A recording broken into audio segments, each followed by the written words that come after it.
Leave ദിവസം ആയതുകൊണ്ട് തന്നെ എണീക്കാൻ ഭയങ്കര മടിയാണ്. പക്ഷെ എന്നാലും കഷ്ടിച്ച് എണീക്കുകയും ചെയ്തു.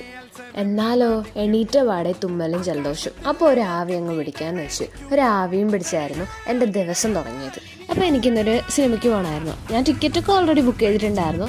അതുകൊണ്ട് ആവി പിടിച്ച കൈയോടെ തന്നെ ഞാൻ ഫ്രഷായി കുറച്ച് സൺസ്ക്രീനും കുറച്ച് ലിപ് ലൈനറും പിന്നെ ഐലൈനറും ഒക്കെ ഇട്ട് പിന്നെ കണ്ണാടിയുടെ മുന്നിൽ എൻ്റെ പട്ടിഷുമായിരുന്നു.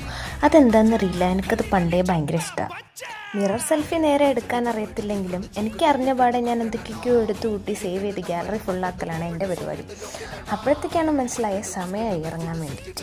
ഈ പൊരിഞ്ഞ വെയിലത്ത് നടക്കാൻ പറ്റാത്തതുകൊണ്ടും ഡയറക്റ്റ് ബസ്സില്ലാത്തതുകൊണ്ടും ഞാൻ അങ്ങൊരു ഊബർ ബുക്ക് ചെയ്തു. ഊബർ കയറിയിട്ടും സെയിം പരിപാടി തന്നെയായിരുന്നു. എന്നെ തന്നെ ഞാൻ വീഡിയോ എടുത്തുകൊണ്ടും സെൽഫി എടുത്തുകൊണ്ടും ഇരിക്കുകയായിരുന്നു. അങ്ങനെയൊക്കെ ആയപ്പോഴത്തേക്കും കറക്റ്റ് സിനിമ തുടങ്ങുന്നതിൻ്റെ 5 മിനിറ്റിന് മുന്നേ തന്നെ നമ്മൾ തിയേറ്റർ എത്തിയിരിക്കുന്നു ഗൈസ്.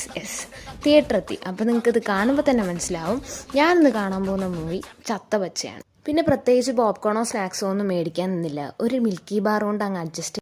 മൂവിനെ കുറിച്ച് പറയുകയാണെങ്കിൽ എനിക്ക് ഭയങ്കരമായിട്ട് ഇഷ്ടമായി. കുറേ നാൾക്ക് ശേഷം ഒരു നല്ല മൂവി കണ്ട് കുറേ ചിരിച്ച പോലെ ഒരു നല്ല ഫീലായിരുന്നു. പിന്നെ ഞാനും അനിയത്തിയും കൂടെ കൊച്ചിലെ ഇങ്ങനെ ടി വിയിൽ റെസ്ലിംഗ് കണ്ടുകൊണ്ട് വീട്ടിൽ കിടക്കുന്ന ചെയറിലും കട്ടിലും കയറി നിന്നുകൊണ്ട് തുള്ളലായിരുന്നു ഞങ്ങളെ പരിപാടി. എനിക്ക് അതൊക്കെയായിരുന്നു നെക്സ്റ്റ് അടിച്ചിട്ടുണ്ടായിരുന്നത്. അപ്പോൾ നിങ്ങൾ ഈ മൂവി കണ്ടിട്ടുണ്ടെങ്കിൽ കമൻറ്റ് ചെയ്യുക, അല്ലെങ്കിൽ പോയി കാണുക. നല്ല മൂവിയാണ് ഗൈസ്. പിന്നെ ഇന്നത്തെ പരിപാടി ഇത്രയേ ഉള്ളൂ. അപ്പോൾ ടാറ്റാ.